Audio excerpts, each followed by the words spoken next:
This can go one of two ways. Either people are going to hate this review because they disagree, or they're going to like it because they agree. Either way, I can't win. Hey guys, welcome to News to the Science, where we discuss comics, movies, games, and more. And today, I'm going to be reviewing The Last of Us Part 2. Now, for the most part, a lot of you guys have been watching my live streams and have pretty much gotten an idea about how I feel about this game based on the live streams that you saw. But this review is going to go in depth, and I'm going to be talking about why I feel the way I do about this game. And before I do that, I just want to say, in this day and age where it's splish splash, your opinion is trash, it's safe to say that I'm going to get a lot of flack for it. But without further ado, let's go on and move on with the review. So anyways, The Last of Us Part 2, if you don't know the story already, it's a continuation of the first one, obviously, that came out 7 years ago. And in high anticipation, we've been waiting for this game. A lot of us, including myself, based on my reactions that you saw of The Last of Us 2 gameplay and teaser trailers and the reveal of Joel, you saw my excitement clearly from those trailer reveals. And I was ecstatic. I was extremely excited for this game. And then comes the release of the game. But before the release of the game, there was the leaks of The Last of Us 2 that got leaked months before its release of the game. And it's safe to say that people were just disappointed because of what transpired in the game and because of said character Joel. Spoilers, by the way. If you don't know, by the way, this is a spoiler review. So click away if you haven't played the game already. And with that being said, let me continue on from where I left off. Spoilers, Joel kicks the bucket within a mere 2 hours within the game. I mean, like in that live stream, I remember it vividly, and I have my reaction to that live stream, to the death. I posted it so you guys can check it out. I did state that I hate this game, but I was actually more so living in the moment because I will admit the game did get a little bit better as I progressed. However, I still am not a fan of the story. Now, don't get me wrong, there are many great qualities about this game that I really like, and there are a lot of moments that were captured in this game that I really enjoyed, honestly. But for the most part, it's not really that good of a game. That being said, this game is a technological marvel, and I've said that before several times in my live stream. It is a good-looking game. I do believe Naughty Dog does take the time in crafting their games, and believe me, they take time. I mean, we're talking 7 years now already since the first one came out. They take their time crafting the game. Visually speaking, it looks beautiful. The graphics look great. The colors are rich. I played this game on my PlayStation 4 Pro, and it's awesome. It's a gorgeous looking game. The sound is amazing. The 3D sound is great. But I just can't help feel that we've been deceived. Like we've been deceived. Naughty Dog, and specifically Neil Druckmann, is a master of deceit. And he is because I actually have proof of him doing this to his consumers, like myself. He made it feel like, or at least I should say Naughty Dog made it seem like the character of Joel was going to be present more than we thought. Like he made it sound like Joel was going to be a character that is going to have a full-on presence, kind of like the first one. Now, honestly, I've had my theories before the leaks came out. I've had theories that Joel was going to die in some capacity. Perhaps maybe he would have died at the very end. But no, he kicks the bucket within the mere first 2 hours. And I didn't like that about the game whatsoever. Especially from a character that we barely know at all who kills this character. Like this character, Abby, we barely know her from the start of the game, kills Joel without explaining why, without showing why. And we find out the reason about halfway into the game, which is really frustrating. Now, the other frustrating thing is about this is the story. The game has really a lot of story pacing issues. At times it's very slow, at times it's weird, and then at times we do a lot of back and forth jumps from the past to the present, from the past to the present, past to the present. And we also play as the Abby character for a long period of time in this game that you forget that Ellie was in the game. I mean, that's how I felt personally when I was playing it. You might have had a different experience when playing this game, but for me, I feel like the jump cuts and the time jumps from like different times from the past and the future were just really annoying, and I was kind of losing it. And the characters, oh my God, the characters.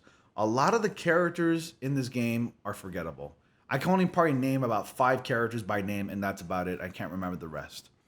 And you probably might have caught me, being really bored and just outright tired for playing this game because of the way the story was handled and because when these specific plot points were presented, it just made it feel like this game was not properly executed. I mean, had the death of Joel had occurred maybe at least in the far mid half of the game, the tone would have actually been a little bit different. But the most you get out of Joel, and keep in mind, you don't really get to play as that character as much. The most you do with Joel is do a horseback ride at the start of this game. And that's it. That's it. Every other appearance that you see from Joel, like in the trailers, which is something else that I want to talk about in a second. Every other appearance you see from Joel is from a flashback. And that's it. You don't play as him. You don't fight as him. You don't shoot as Joel. You do a horseback ride at the very beginning to your faction, and that's it. Oh, and you play the guitar as him at the very beginning. Again, this game falters in so many ways, and where it succeeds, it does really well. Again, visually, graphically speaking, it looks beautiful. The tone is just off. The sound is amazing. The characters are likable. Some of them, at least still likable. But even the likable characters make questionable decisions that make you go, what? How and why would the characters do that? For example, the character of Joel. Right off the bat, if you were to list the qualities of Joel right now, you would know exactly what to say about him. Joel's the kind of character that doesn't trust people easily. And how he foolishly lures Abby and the rest of her group back to where they can meet up, it just made me go, I felt so dumbfounded. It was so out of character and out of place for Joel to do something like that. Because he ends up dying for that. He foolishly gets together with people he's never met and trusts them. On top of that, he gives out his name. I don't know about you, but in a post-apocalyptic world, word can travel in some ways. Word can travel fast. I personally use an alias if I were to live out in a world like that. Because I'm putting myself in danger as is out in the open. So the fact that Joel has decided to trust people like that easily was so out of character. If you played the first Last of Us, you know what I'm talking about, basically. Joel's a character is the type of character not to trust anybody that easily.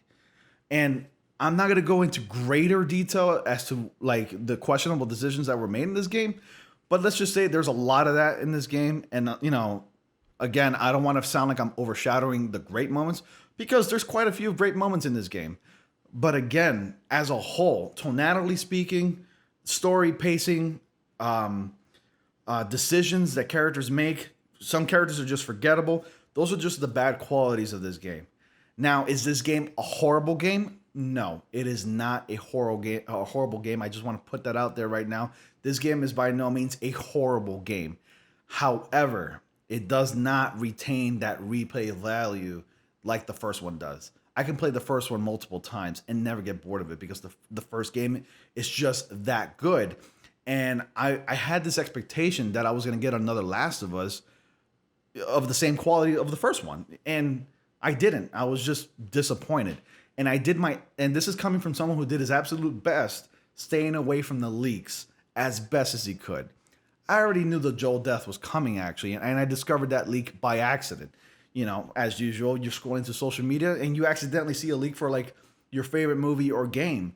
And you're like, well, shit, that sucks.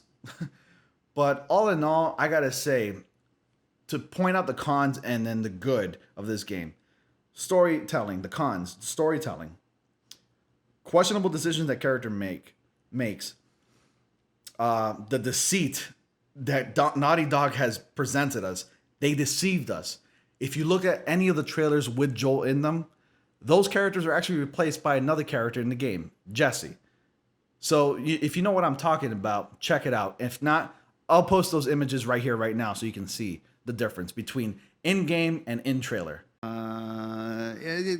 So much thought went into this, and I know there's a lot of people that feel this trepidation about coming back to these characters and revisiting what that ending means. No one loves these characters more than we do, and we would not do this if we didn't feel like we had the right idea. The Last of Us is about these two characters specifically. All I ask is the fans of the first ones, put some faith in us, trust us, we're going to do right by you. Joel, alive or dead? It depends on which point. Everybody dies at some point. Wow. Hey, guys. Quick reminder of mortality, just in case you hadn't thought about the void. So, on top of that, what Naughty Dog did has influenced my decision. Like, it has made me feel, like, made me reserved into, like, buying this game. Because if you don't know the whole story, and just to keep it short, Naughty Dog, and specifically Neil Druckmann, has actually gone after content creators like myself and DMCA'd them, copyright strike them, just because they're talking about the game and just because they have opinions about the game. But I can make an entirely different video because of, for that, and I'm not gonna go into greater detail with that. If you want, I'll post these images here so you can check it out. And with all that being said, the game, again, the cons, storytelling, the pacing, some questionable decisions that characters make. Those are the cons. The good, graphically speaking, it looks great. It is a technological marvel. I can't speak, sorry. And it is a gorgeous looking game, and the color is great, and the sound is fantastic. And the combat is very familiar to the first one, with some added on features like the prone feature, which I really liked. And that's pretty much it. Overall, the game is quite enjoyable. Where it falters, again, is the storytelling and the pacing, and that's pretty much it. My overall score for the game is a 6.5.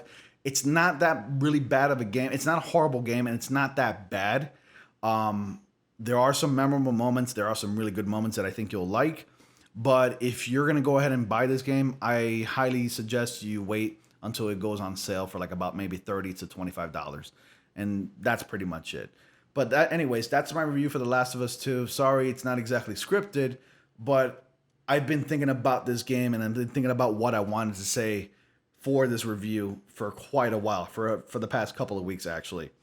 And if you guys agree with me, let me know. If you don't agree with me, let me know as well. If you hate it, that's cool. If you like it, that's cool. More power to you.